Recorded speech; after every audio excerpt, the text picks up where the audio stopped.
Saudações saudáveis, pessoal! Hoje vamos falar um pouquinho mais do Dia Nacional dos Surdos e duas ações que foram realizadas em parceria entre a Faculdade de Ciências Médicas da Santa Casa de São Paulo e a Irmandade aqui, nossa vizinha, sempre trabalhando em conjunto nessas campanhas, que elas são muito importantes. Professora Silmara, prazer recebê-la aqui mais uma vez para falar de um assunto tão importante. E a gente ia pedir para a senhora comentar um pouquinho como é que foram essas ações. Uma foi na quinta passada, e a outra foi no último sábado. Vamos falar da quinta primeiro. Em que consistiu essa ação? Quantas pessoas foram atingidas?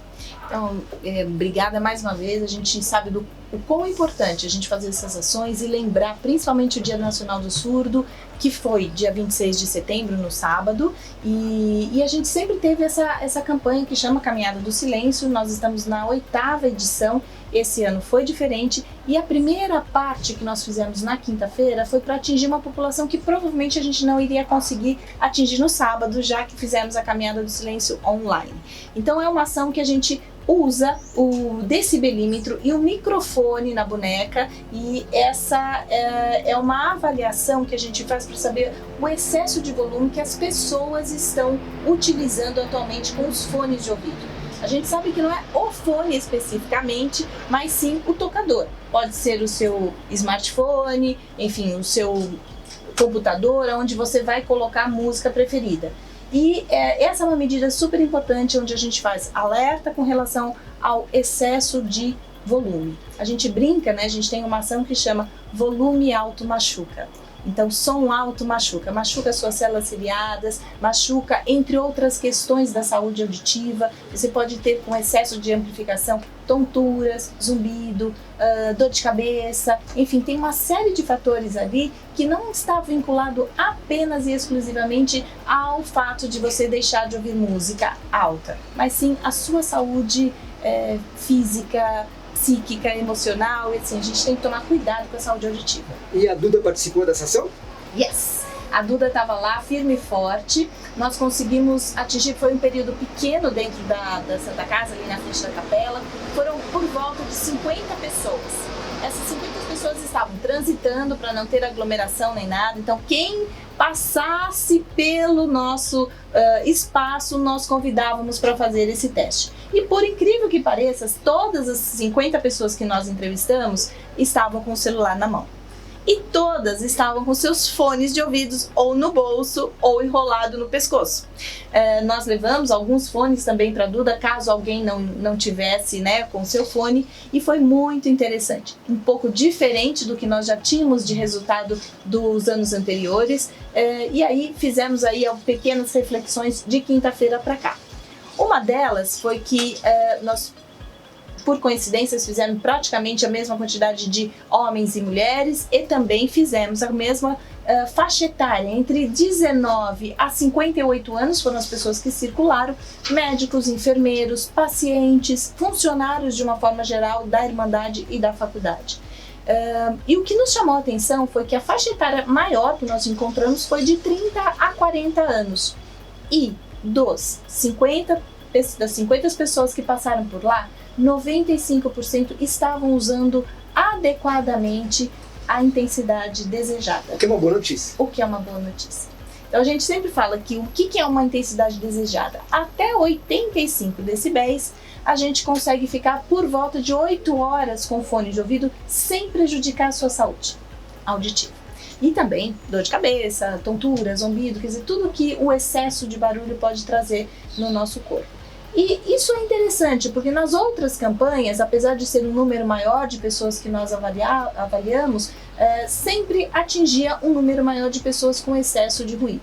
E conversando com as pessoas, nós tivemos a surpresa de dizer: não aguento ficar com fone o dia inteiro, porque é no trabalho, são nos encontros sociais, é o prazer, o lazer, né, com a música.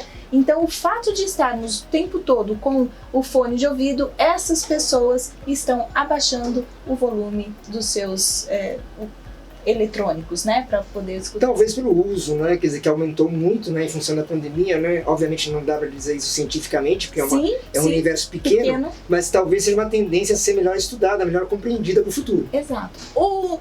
Também o contrário, né, do outro lado, as poucas pessoas que excederam assim 100 decibéis, foram os mais jovens que realmente mostraram a música que gostavam, o rock mais alto, enfim, prazer mesmo de ouvir a música alto e não mediram esforços.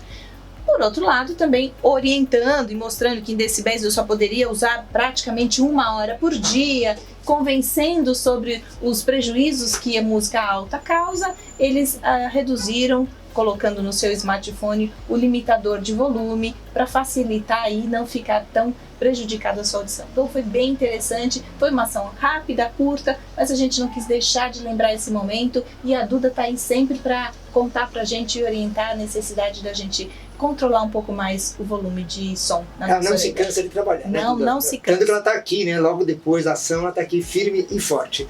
E no sábado, como é que foi a ação da Caminhada do Silêncio, em um novo formato, né? Um formato virtual, em função da pandemia, mas o evento não podia deixar de acontecer, tinha que acontecer de alguma maneira. Oscar, eu não consigo parar de pensar no quão bonito foi, emocionante foi essa ação e o medo que eu estava de realmente ela não funcionar. Porque afinal de contas é o calor humano, é o olho no olho, é encontrar com as pessoas, é estar juntos. O evento ele tá lá para ser realmente impactante, né? Não é só o fato da gente estar vestindo essa camisa, a gente fala que é caminhar com essa ideia, é simplesmente estar movimentando e mostrando para a sociedade de uma forma geral o quão importante é lembrar desse dia. Então, nos outros eventos que foi no Parque Vila Lobos, imagina 700 pessoas caminhando por aquele parque, o impacto que isso causa. Então, sem dúvida, quando eu inventei a história de fazer online, tiveram muitas risadas, eu mesma fiquei bastante insegura se isso daria certo. Mas deu tão certo os outros eventos que por que não tentarmos novamente a caminhada? Então, como foi um modelo diferente, nós convidamos algumas pessoas para fazer os depoimentos. Tivemos então um depoimento emocionante da professora Lia Rossi, aqui da faculdade, da Santa Casa de São Paulo, que tem um trabalho maravilhoso, porque ela fala, entre outras coisas, de emoção, né? Ela tem um outro trabalho paralelo da faculdade, que ela tem uma escola de circo, então tem um trabalho muito bonito que ela faz e que envolve emoção, sentidos. Então nada melhor do que uma pessoa que tem todo esse lado mais, que trabalha os sentidos, falar um pouquinho de como é difícil lidar com a situação de você não escutar em algumas situações e o quanto que isso vai interferir no outro, né? Então foi bem legal. A segunda pessoa foi realmente trazer os resultados dos questionários que nós fizemos, foram 250 pessoas que responderam o questionário e a nossa primeira preocupação era saber se, de fato, as pessoas com deficiência auditiva e surdas tiveram acesso de informações corretas sobre o Covid, né? Como que ela estava se protegendo nesta pandemia, de como elas estavam recebendo informações seguras. Isso para mim sempre foi uma das preocupações desde que começou a pandemia. Primeiro porque o uso das máscaras impediam as pessoas de fazerem leitura labial. O excesso de informação e informações desencontradas também poderiam trazer uma certa série de inseguranças. Então a nossa preocupação era essa. Como nós tivemos 250, ainda não atingimos uma quantidade expressiva de pessoas com deficiência auditiva para responder esse questionário, a gente tem uma porcentagem muito pequena de pessoas que tiveram o Covid, que foi apenas 5% do nosso resposta do nosso questionário. Mas o que levantou para a gente, né? O importante é pensar que quem respondeu o questionário foi, na maioria, os profissionais que estão super engajados com a campanha da Caminhada do Silêncio, então profissionais fonoaudiólogos, médicos, enfermeiros, psicólogos e profissionais que trabalham com a questão da surdez. Então, pessoas que trabalham em empresas de aparelhos auditivos, pessoas vinculadas a este caminho, alunos, professores, então vinculadas à surdez, mas não especificamente à parte da saúde.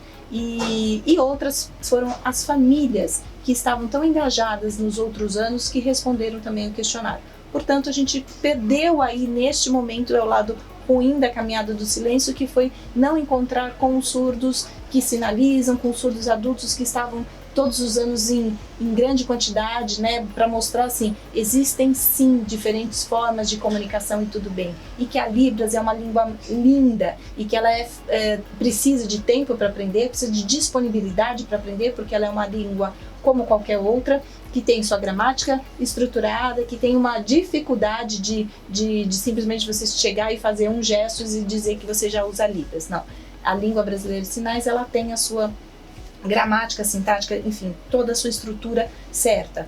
Então, essas pessoas a gente não conseguiu atingir e que a gente teve um número menor de pessoas, mas que foi interessante também ver o depoimento de um outro personagem que estava lá, que é o Alex, que trabalha na Handstock, que é quem criou o Hugo, aquele aplicativo que tem a tradução simultânea, e também fez um depoimento maravilhoso, porque são pessoas que mostram mais uma vez a possibilidade, né, que quebrando realmente as barreiras antigas de muitos anos, milhões de anos atrás, onde dizia que o surdo não tinha capacidade de pensar e muito menos, enfim, não falaria por isso.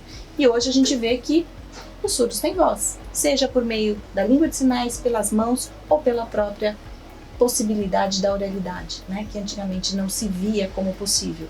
Então ele estava lá mostrando pra gente que fala mais de 2, 3 línguas, além da língua de sinais, além da oralidade, além do português, ele fala outras línguas, estão demonstrando um trabalho maravilhoso que a gente tem visto por aí nos últimos anos. A possibilidade e a capacidade que o surdo tem, como qualquer outro, é ter oportunidade como qualquer outra pessoa.